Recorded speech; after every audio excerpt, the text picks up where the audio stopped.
Here we are back on our first, not back, we are on our first Thursday at 2 o'clock time slot, Fixed Ops Mastermind. I am here with my guest, Austin Conroy, Justin Pomeroy, and Wendy Reeves. We had to have one person without an OY at the end of their name on the panel, and that was Wendy, our esteemed guest. And so we are here today to talk about career paths. Before we jump into the show, want to give a shout out to our sponsor for this week. This week's Fixed Ops Mastermind is brought to you by Parts Edge.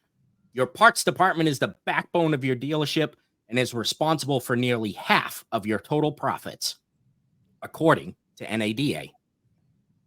Our system works within your DMS for a hybrid approach that combines the precision of automation with the nuanced decision-making of parts experts. Thank you very much, Parts Edge. All right. And so we kick off the show here. Again, we are talking about career paths. So important in this industry. Justin, we just lost Justin's feed. Oh, he just came back. It is so important in this industry for people to understand that this is not just a job, but a career. Right? There are a lot of places that you can go within the dealership to start at the very, very bottom and move to the very, very top. I've told this story before, but I worked at a 6-car dealership that was owned by a former technician at one of those stores. So, and he didn't start as a technician. So started below technician level, moved himself up, and eventually bought the 6 stores. So it can happen. It still does happen in today's day and age. And so we're going to start out with the first question, which is, what are some of the specific challenges that professionals in fixed ops face when it comes to career advancement? And so we can answer that question from the standpoint of both where we're coming from as the leaders in the business, but also what are some of the challenges that we have with explaining career paths to some of our younger members of the team. And Austin, we'll start with you. Nice. Well, first of all, Dave, thanks for having me on. I think we were talking about how elusive you are. We tried to connect at NADA, but glad to be here. So I'm big, but I'm quick. That's right. So yeah, what I've seen, and I'll answer both sides of that question. So from a dealer perspective, I think a lot of times we're hurt because we don't really have a clearly defined career path.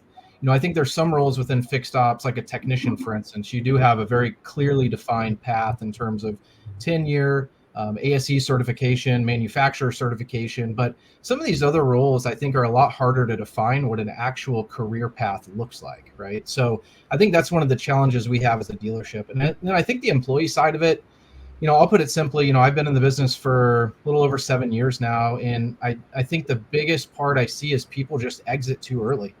This business, car business, retail in general, especially in fixed operations, when you look at the technician role, when you look at the advisor role, these are extremely emotionally, mentally demanding roles that, can really wear people out. So I think being aware of that as a dealer to help, our employees make sure they're getting the time off that they require, make sure that we're scheduling them to where they're working a, amount of hours that's going to help them balance like work and family life. But yeah, unfortunately, I think that's it for me is, from anybody who's in fixed ops as an employee, just hang in there.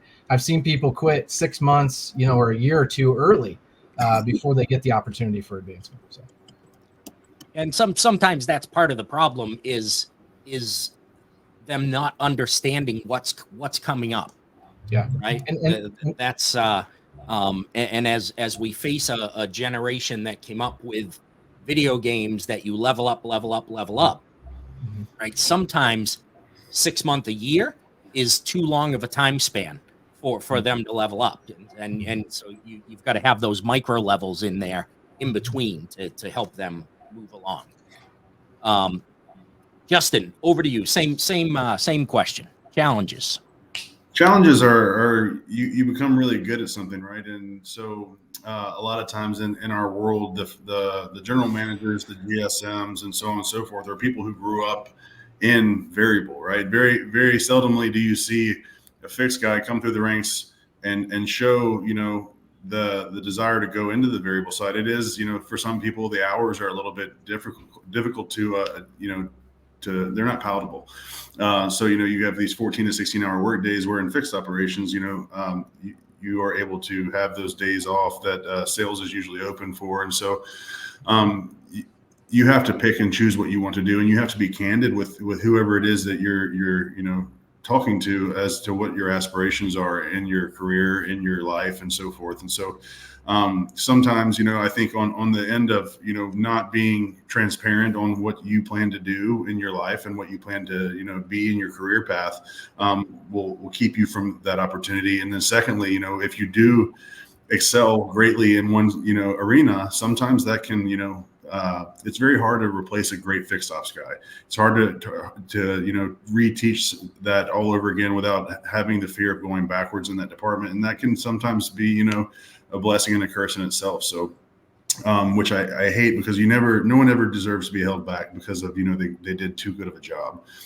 So you just go through that together and you say, look, anytime I've ever wanted to take a next step forward, right, it's the conversation of have you trained your replacement? And if you haven't done that, then, that's where we start. Yeah, that's a great point there, right? And that's some of the fear, though, also, isn't it, Justin, of training your replacement? Sure. People get fearful of, well, if I train this person to do my job and they're better than me, then what happens to me? Where do I go? I've always come from the mindset that if I can make everyone as good as me, I'll never have a hard time finding a job. There you go. I love that. All right, Wendy, we are going to switch up questions for you because I think this one fits you perfectly. What role does mentorship play in helping professionals navigate their career paths within fixed ops? And on top of that, how do we implement that? And how is that becoming part of other people's career paths? It's a perfect question for me. Yes. And the first question, I think the guys answered it perfectly, by the way. And those are definite challenges. And some of the challenges that are encountered, I incorporate into my mentorship. So first and foremost, in my mentoring, and of course, I'm going to put a BDC flair on it, but I work with a lot of fixed ops directors and COOs that are looking to restructure processes within the service department, especially with regard to BDC operations. And the reason I hesitate there is because it's not only outbound retention campaigns and inbound appointment setting, but it's all other things, and let me go off on a tangent for a minute. We started a community that ties in about 8 months ago called the Human Side of AI, and everybody and everything I've encountered in people and process and AI, et cetera, since then kind of gives me great new perspectives on how, whether you're talking about your tech stack or you're talking about career advancement, whatever you're talking about, or you're talking about advancing and promotions within your departments, we have to make sure that our people and our processes are tight first before we do any of the rest of that. So in my mentorship, we just hired about 40 agents that I've been really heavy and thick in the training of. And first of all, I do a lot of mindset and perspectives training. I think that we have to understand and we have to change hats with every role in the dealership and look at all the different perspectives if we're able to know how we can complete the picture or complete a service in the ultimate customer experience that's going to benefit both the dealer, the customer, and whoever's providing the services. So that said, mentorship is so very, very important because you have to, from my perspective, being an OG in the car business. I mean, I opened my first sales and service BDCs in 2006. And I had the benefit of being with a large group in Wisconsin on and off for like 30 years. So I've seen a lot of the different climates, and I've seen the mentorship within the stores and the lack thereof. And I've seen the inability to see a clearly defined path to the first question, which still exists in many respects. So how important I have to cheat. What role does mentorship play, and how do I implement that? So I have so many people that come to me in my inboxes and they say, you know what? I'm a BDC agent, and I really a lot of toxic environments out there. And they say, you know, I really want to do this. I really want to open my own call center. I really want to do this. Or I really want to do that. I think mentorship is important in that we have to encourage our people. First of all, we have to grow leaders, right? Whether there are paid employees and we're training as part of what we do, or whether we're mentoring somebody with desires or passions to further their fixed ops careers, we have to educate them as part of that mentorship and be apprised of what's going on so we can help them to realize different opportunities. But at the same time, we have to examine and we have to coach them on their current skill set and help them to determine which part of their skill set they really would like to develop, what their passion play would be, what really gives them, what makes them want to get up and go to work in the morning. So I don't know. I can go for hours, Dave, but does that make sense? It absolutely does. What I love that you talked about there was mindset. And I don't think it's something that's talked about enough in fixed ops, probably not in life in general. But there are some people that just believe that whatever skill you have, whatever you were naturally born with, that's it. Like there is no level above that. You can't learn anything new. And that couldn't be further from the truth. And so if you can take that and use mindset, use a growth mindset, as Carol Dweck put it, to believe that you can learn anything and do anything, it opens up a lot more opportunities for you in life and within the dealership, because there are a lot of opportunities within the dealership that aren't just in the service lane or at the service desk or in the parts department. So thank you, Wendy, for that. Austin, we're coming back to you, asking about learning and development, and not just from the leadership standpoint, because at times, us as leaders, typically we're always trying to learn something, right? We always want to learn something new, and that doesn't necessarily line up with everybody on our team. Not everybody on our team is of that same belief that they want to continue to move up the ladder, right? It's not always a career ladder. Sometimes it is a career lattice where you might be going sideways, you might be going diagonally, you might even be moving back down if you wanted to try something different, something new. And so how important is continuous learning and understanding your team's point of view on learning and development? Yeah, I mean, I think there's a great quote by I think it's credited to Harry S. Truman. You know, he says, "Not all readers are leaders, but all leaders are readers." I think I said that right.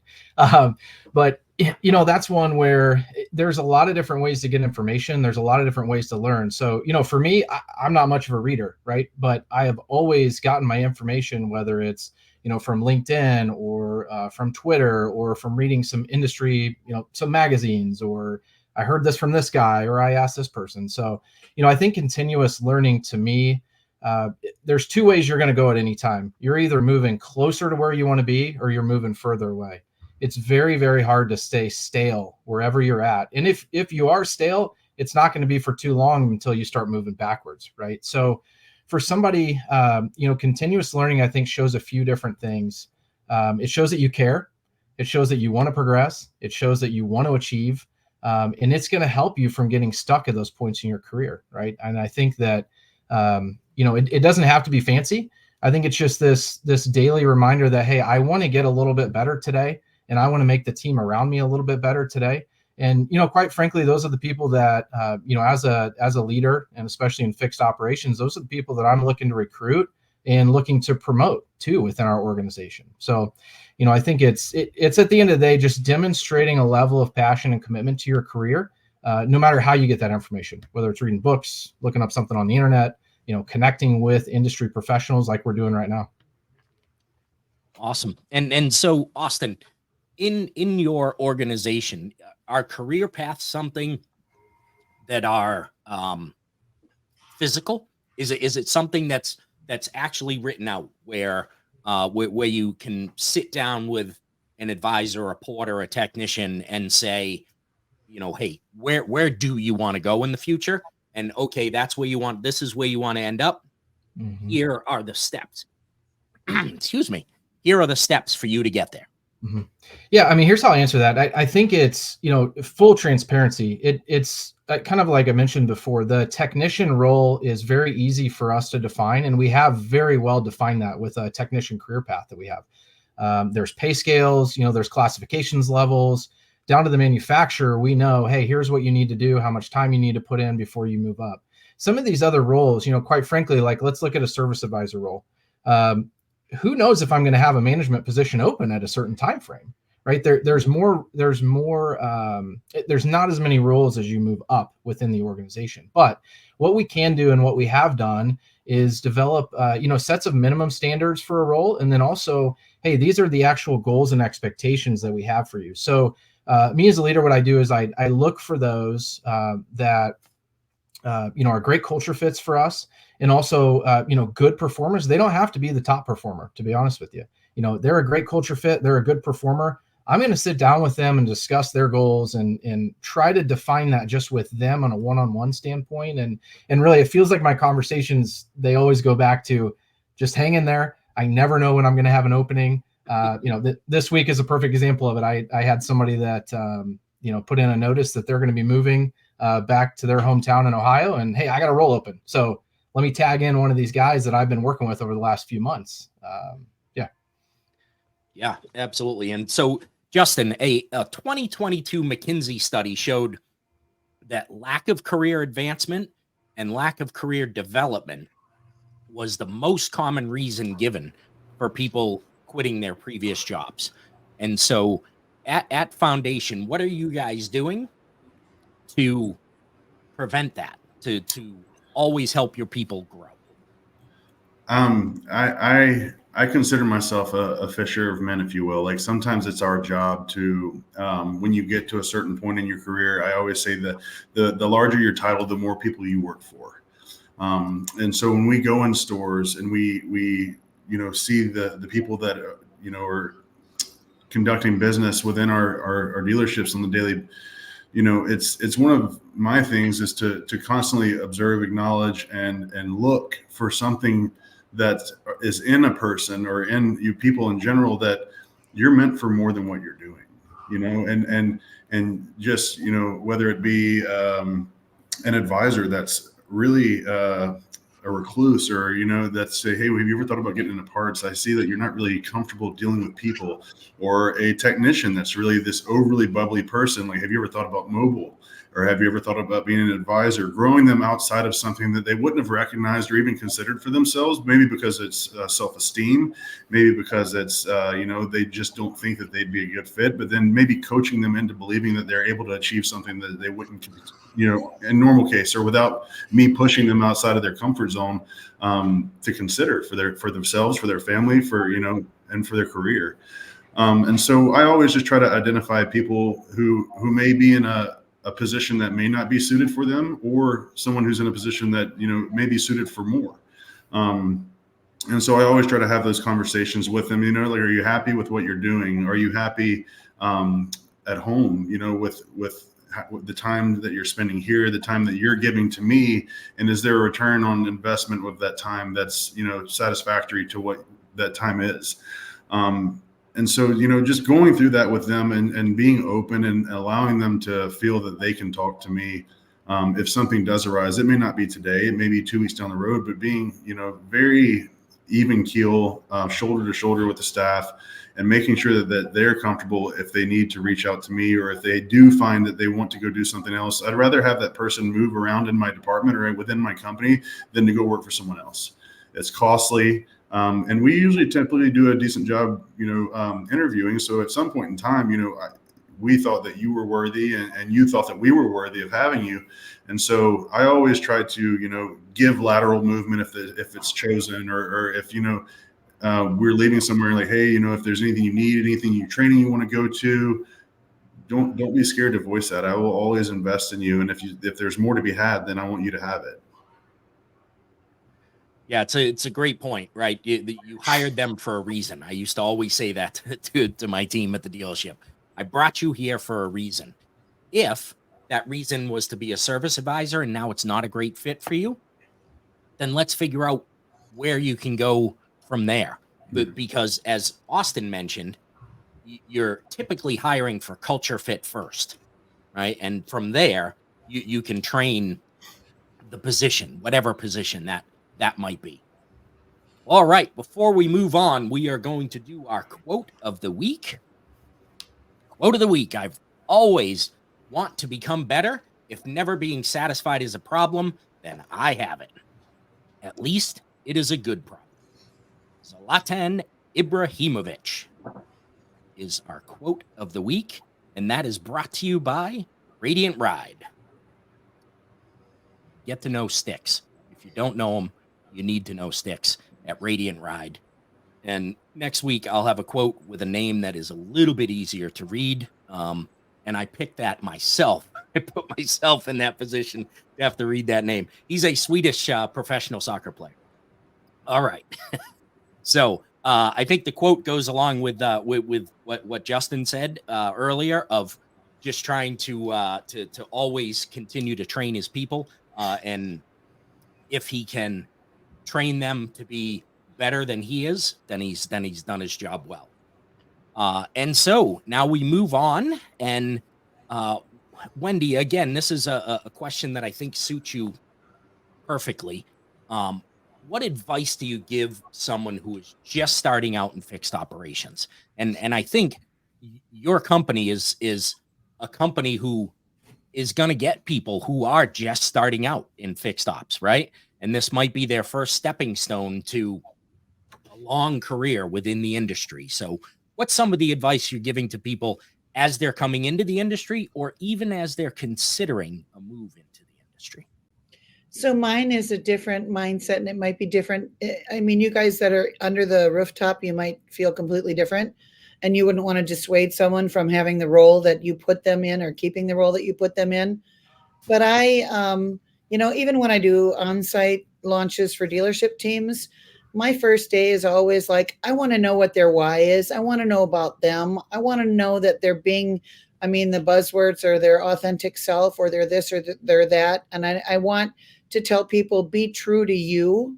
I want to talk to my person when I was 16, and I loved it at 16, being the night receptionist when my dad was a GM at a Buick store. That was great because everybody messed with me because I was the boss's daughter. But like when I started in Amato and I was just out of college, and I would say I was so blessed to have such wonderful mentors in the leadership and the ownership there.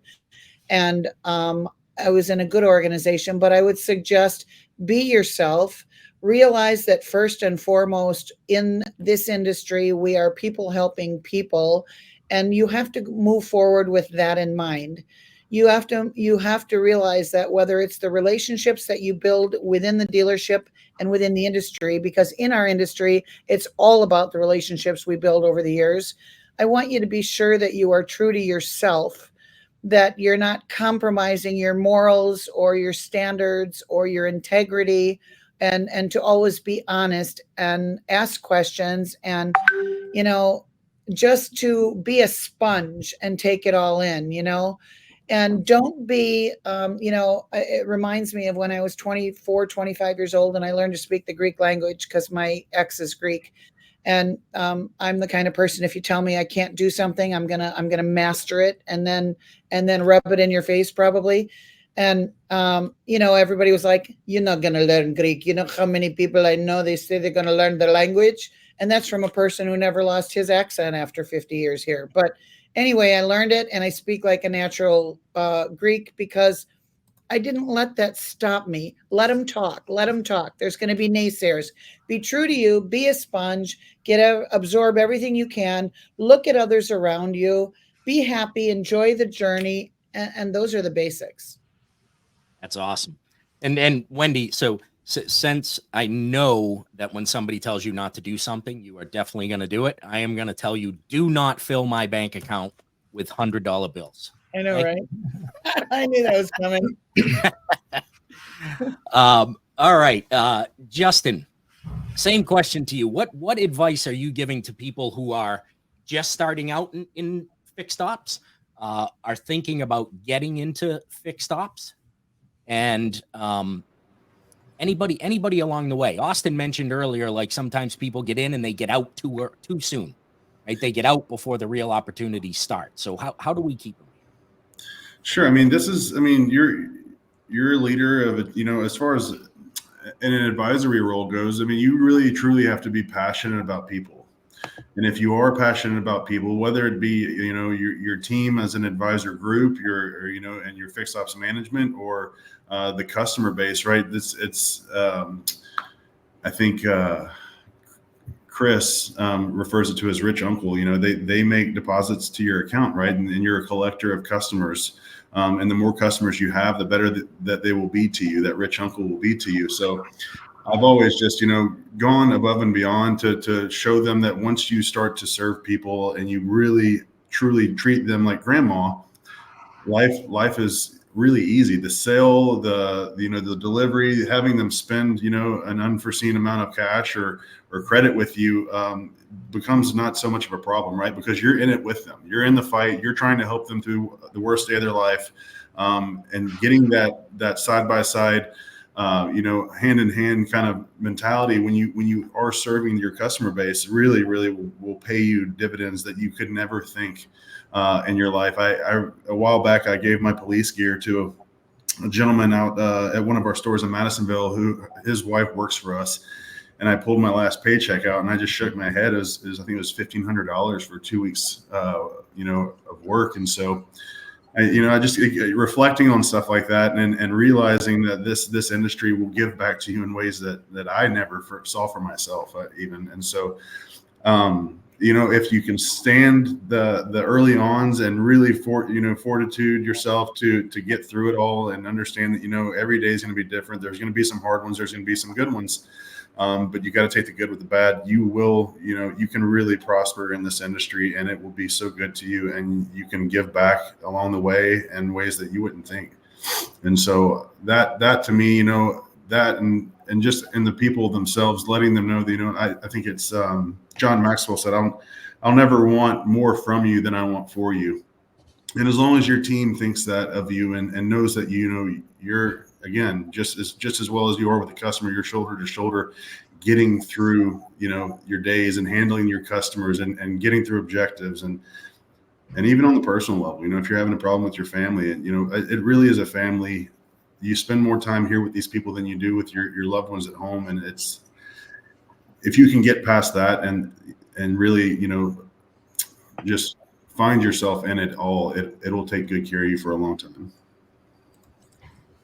It definitely is that kind of business. That's for sure. I know I made a couple of forays outside the business, and it always seems to pull you back into it. And when it does, it completely accepts you when you come back. So, Austin, what do you see as the future for fixed operations careers as we evolve in technology advancements, and to add to that, technology advancements and the consumer behaviors that seem to have evolved over the last few years?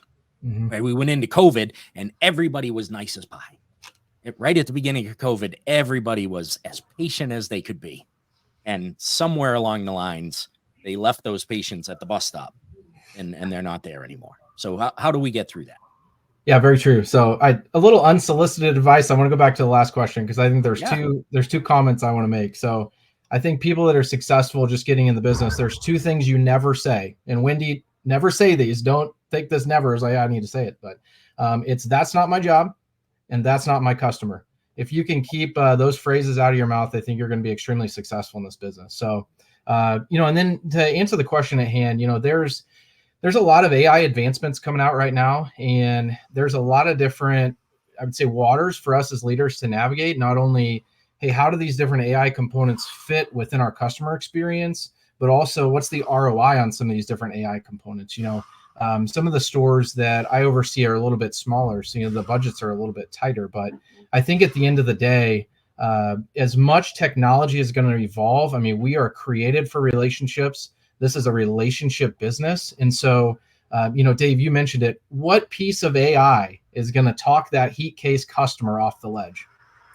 I don't, if there's a tool out there, let me know, send me a direct message on LinkedIn. But I think the future of fixed ops, you're going to have a lot of AI. I look at it as more like a driver assist feature. So, they're working on this fully automated driving system. I don't think AI is ever going to be that for us. I think AI is going to be kind of our backboard, our checks and balances, and it's going to be tools that allow us to focus on what we need to focus on. And for me, that's providing awesome experiences for our customers. And I think this, in terms of outlook, there's people that say, oh, the advisor role is going to go away. We won't need this. We won't need that. I see the roles changing. I don't see them going away. I'll tell you this, the parts departments, there's a lot of automation in terms of inventory management, but you're still going to need people there. You're still going to need technicians. They're not going anywhere. As many over-the-air updates as you can push through, there's still going to need to be some physical labor component to that. So, that's really my outlook on the fixed operations department. I think at the end of the day, I hope, and I don't think that AI component is ever going to replace the relationships that we have with each other and with our customers. Yeah, it's a great point. AI is not going to replace the people, right? You may lose your job to somebody who uses AI better than you do, but not to AI in general. I see AI the same as when the kiosks started coming around, right? And people were like, oh, all the advisors are going to lose their jobs. They're going to lose their jobs. And I looked at it as, seems like a pretty good addition to an advisor. You've got customers that are coming into your service drive that do not want to talk to a person. They would rather just go and drop their keys in a kiosk or the night drops, right? Instead of telling your customer, you need to be here by 6 p.m. to pick your car up, now you can come and get it whenever you want, right? You go to the night drop kiosk outside the service drive, enter your information, get your keys, pay your invoice, and see you later. Same thing with AI. It's just an assistance for us to do better for our customers. And so, a question for Wendy. We have people that do. We touched on this earlier a little bit. That do want to climb that career ladder, right? And for us in leadership roles, Wendy, you as a business owner, you wanted to take control of your career path, right? You saw where you wanted to go. We all did, and we wanted to keep moving up. Not everybody does that, right? So we can't always expect that our team is going to take control of their own career path and have us sit back and go, I don't understand why they're not trying to get better, right? Maybe they just don't know how. They don't know exactly what they should be doing. Maybe they just can't visualize doing anything different than they're doing right now.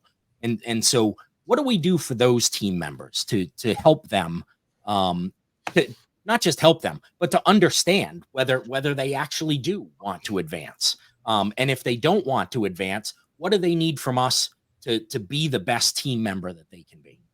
I love that. And that encompasses pretty much everything we talked about the last 3 days with our new teams.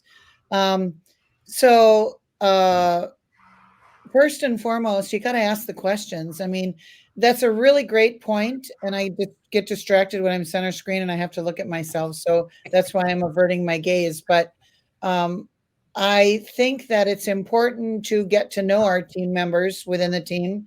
Maybe at the top level, you're not going to know everybody like at the lower levels, but being a sole proprietor and being the person there, I like to know myself who's coming in because I hire the person and not the skills.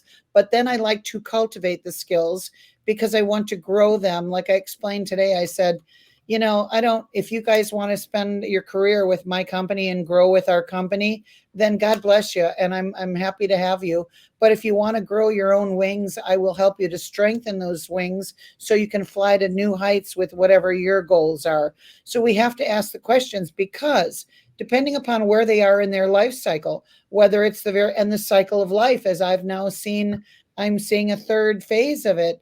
We go from from being single and young and no love interests or partners or whatever, and then we start building families, and then our children get older, and we have things that we need to do with them for educational or athletics or this or that or whatever, musical, this, that.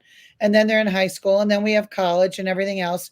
And different things drive us at different phases in our lives. So I think it has to be an open, constant communication because some people don't want any more stimuli other than, like, say, for example, in my respect, it's an agent or you got a lube tech or whatever. He might not ever want to be anything besides a lube tech. He might just want to be the absolute best lube tech you've ever had with, really great customer service. That's their prerogative. And I think it's important for us to identify that.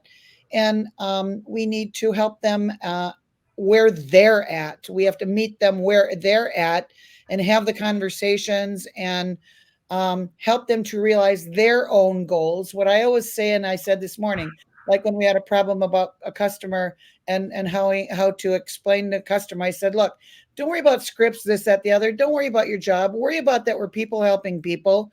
Worry about ultimately you're trying to help, every person in that level. But you have to put your why. I said, take your why. Why are you here? Why are you here? Put that on your computer, put it on your wall, put it on whatever. When you need that help, as you're stepping into your brilliance every day, remember your why, and that'll help you keep everything in perspective. So when you're challenged, you're going to reach out for help. You're going to help us to help you to hone your skills and be better at what you're doing. And if you want to go further, let me know that. I've got people in the 5 New group that said, yes, I'd like to go on the leadership trail. So I'm cross training them with all different things from admin to call review. And then you want to keep testing them in different things so they can see what fits for them. And then we have to move with them. We have to make sure it's their agenda and not ours. I love that.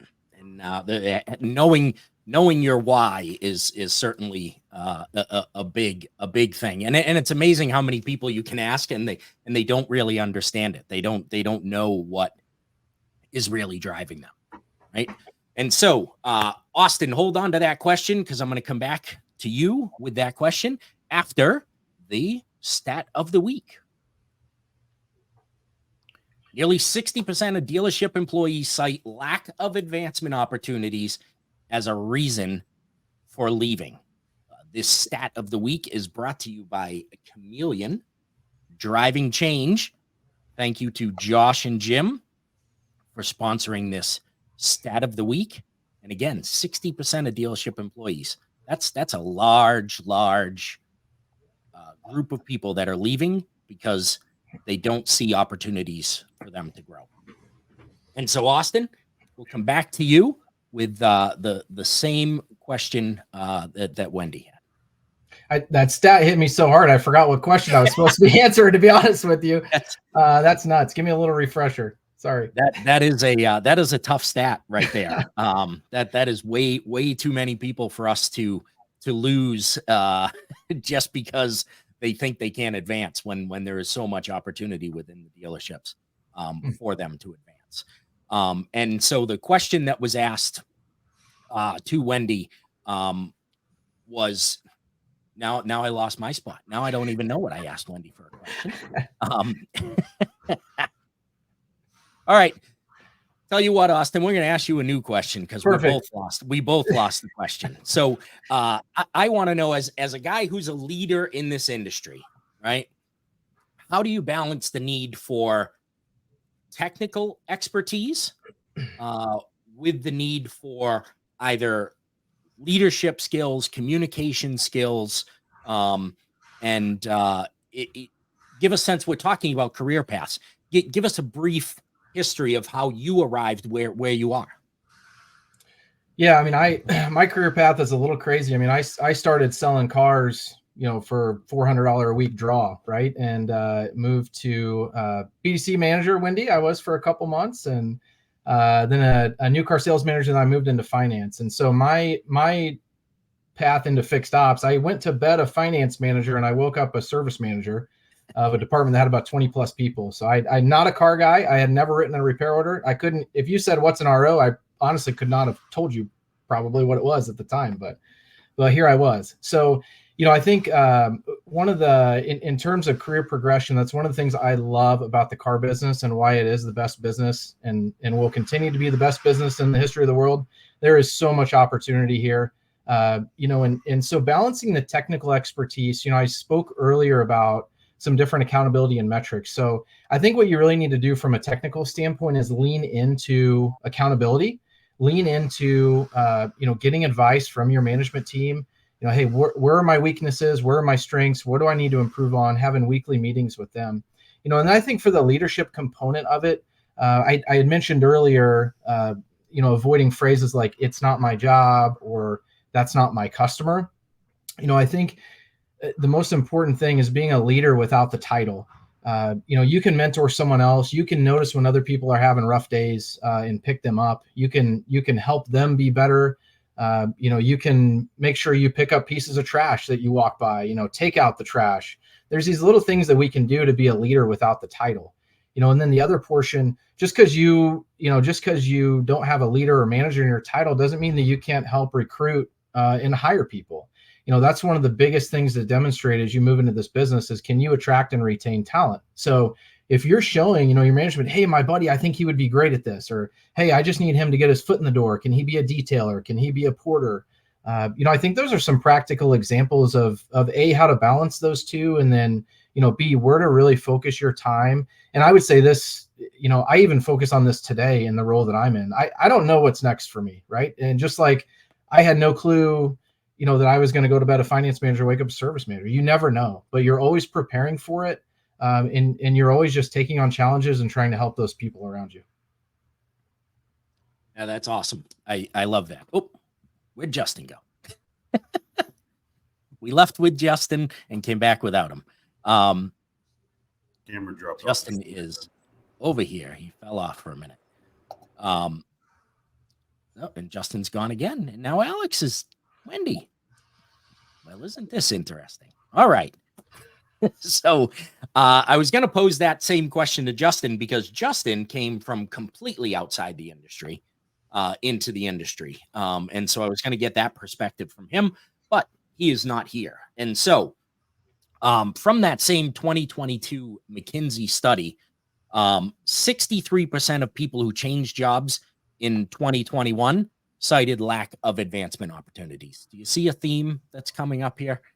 If they don't understand that there are potential opportunities for them to advance, they leave. In that study, 35% of them said that their next job will take them off their career path. Right? So it's not necessarily that they're leaving to even go do that job somewhere else. They're going to do something totally different because they didn't see an opportunity to continue on with your dealership. And so it is really important that not only do we have career paths, but that our teams understand that those career paths are there, that they can see those career paths. They understand what they have to do to get there. To your point earlier, Austin, you mentioned, like, I don't know when I'm going to have a service manager job open, right? And the career path doesn't necessarily have to have a specific time with it, right? It doesn't have to say that over the next 2 years, if you do ABC, you will be a service manager, right? But that is going to, doing those things is going to put you in the position to be able to get into that service manager role. And Justin has rejoined us. So Alex, I'm booting you out of that spot. So sorry. My computer stopped working for some reason. It's all good. And so, Justin, I was going to go back to you on the question that I asked Austin, which was around the balance to need, the balancing the need of technical skills with the demand for leadership or communication skills. And I wanted your opinion on that because you're a guy that came from completely outside the industry and are now functioning at a very high level in not only fixed ops. Now you're in a position where you're overseeing all of the operations. Um, in that application, you're referring to how I felt the need for technical skill versus. Yeah. If I go with my own experience, I came from being a technician to an advisor, to a manager, to a director, right? I worked my way up through the industry that way. So For when I sure. became an advisor, I had the technical skills of understanding how to explain what breaks were to a customer. No, absolutely. I honestly, I don't think anything is required technically. It's in my opinion, to come in and do the job of an advisor, you need to be humble enough to be able to ask a technician, look, can you walk me through this? I'm going to go sell the job for you, get your hours sold, I just need a quick explanation of what I need to go through this customer on. And I've gotten laughed at. I've sold power steering flushes on e-pass systems. I've tried to sell tune-ups on diesels, in my first couple months. It was very humbling, but I was like, y'all can laugh at me, but the funny thing is I sold it. And now I have to go talk myself out of how I took the money from this person and we can't even do the job. Right. So it's one of those things that you're going to learn. People are going to poke fun at you. You have thick skin and just take everything as an opportunity to get better.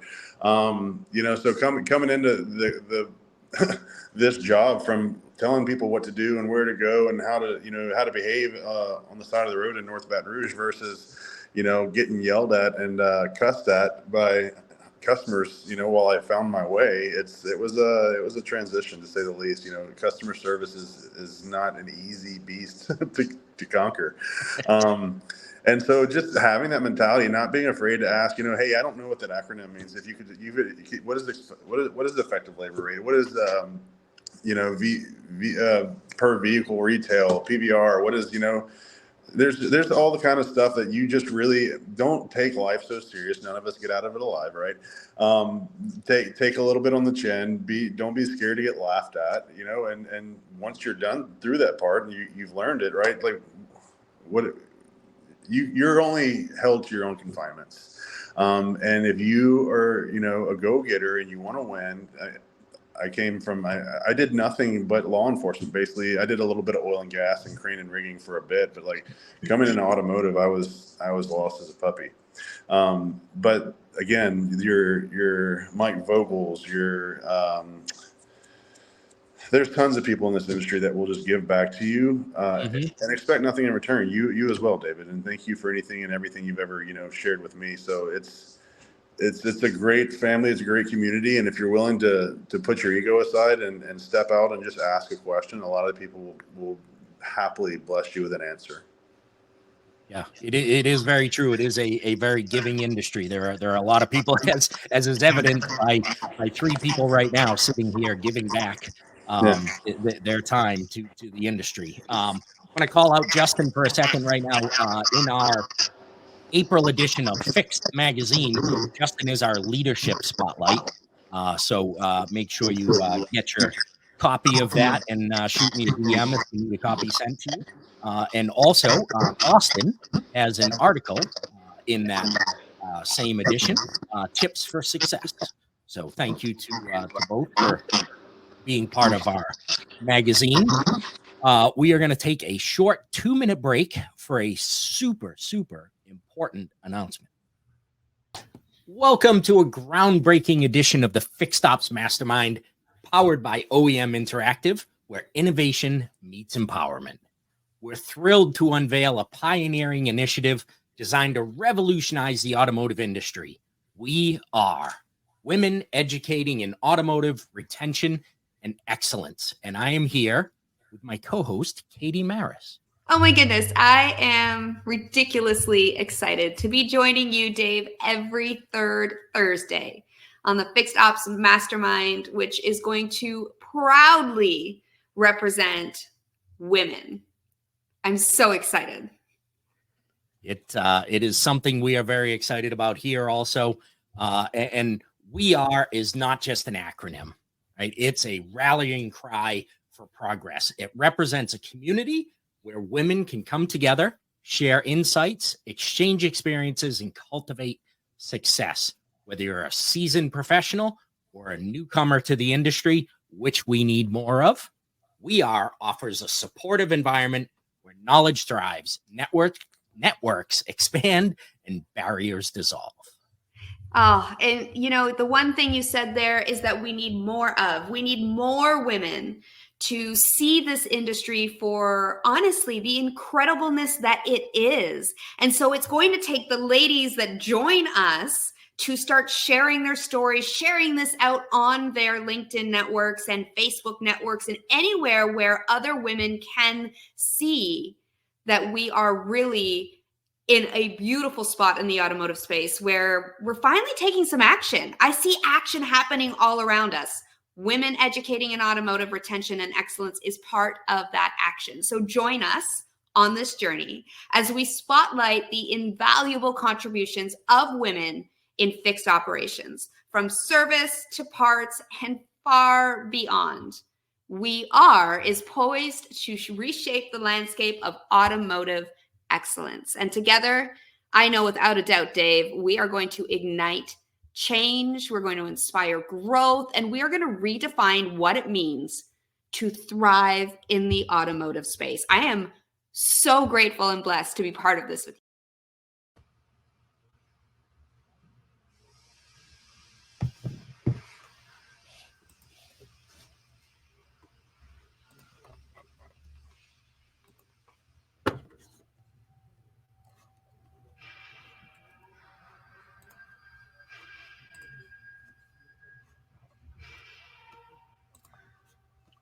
Can we hear Dave? Many more into the industry. Every third Thursday, it's the Women's Week. We want to spotlight the great women who are in the industry, as well as attract many more into the industry. There is a talent shortage here in the industry, and it is because there are so many great women who are not coming into the industry, and they need to be in here to help us out and make us better. So, all right, and now Justin is making this interesting for me today. All right, we got Fred and Wendy up there now. Fred, sorry, I had to put you back in the audience. So sorry.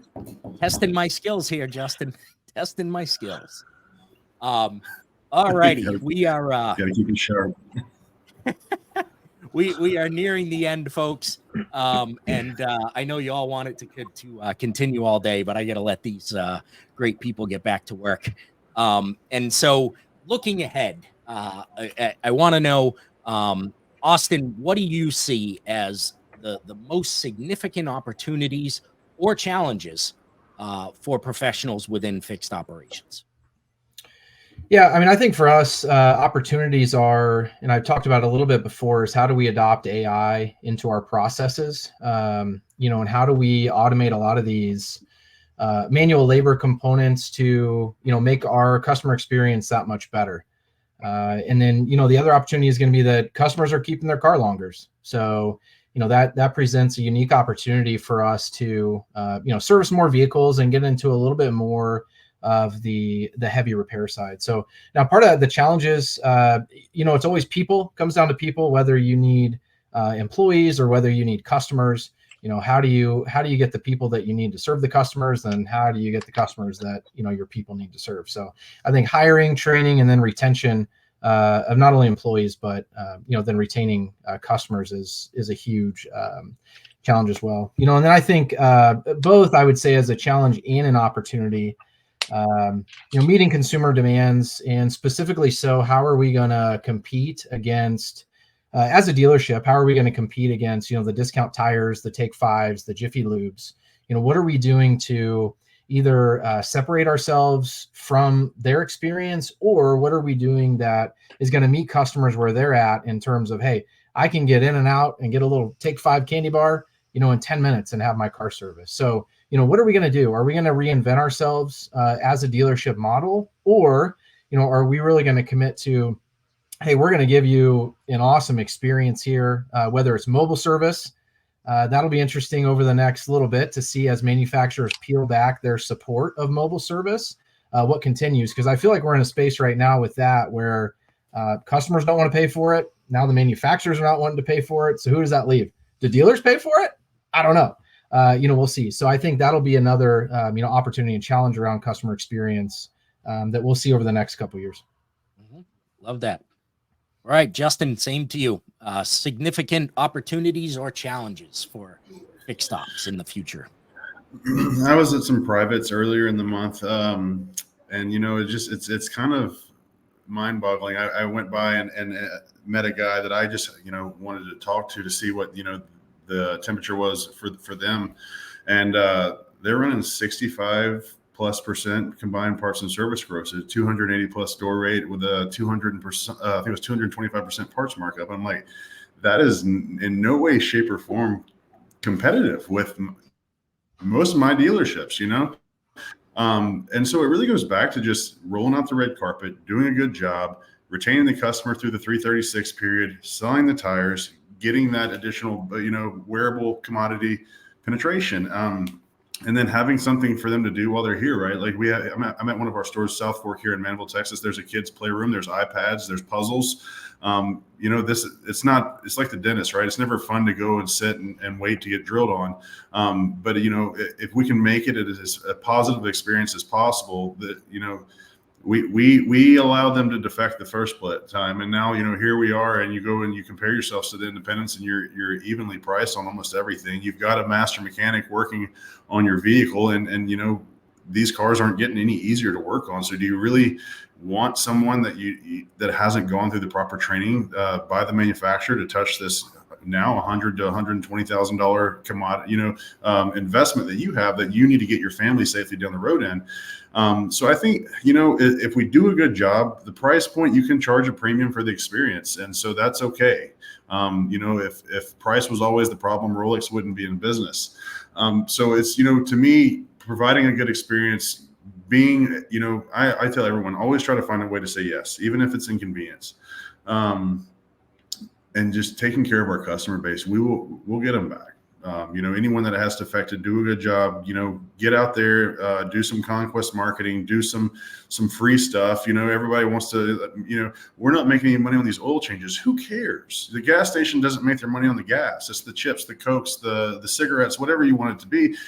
That's a loss leader. For the sake of God, just take care of the customer, give them a reason to come back to you. And when they come back to you, blow their socks off with a phenomenal experience, and they will stay. But we've got to do that part first, right? And in the world that we live in right now, even customer service people, I've found, more times than not, I don't eat out a lot, but when I do, it's very hard to find people who care about your business as much as you do. And so, look, going back to Wendy said, it's setting the appropriate baseline at the time of the interview. What are your caveats? What here's what you can expect of me, and I need to be able to expect the same from you. This is the line. This is how we're going to do business here at Foundation. If you're not okay with that, there's somebody else that you can go work for down the road that's going to do a bad job, and I'm okay with you being there. But here we're going to take care of our customers. We're going to be, the differentiator, not the exception, not the rule. And as long as we do that, I think we'll be fine.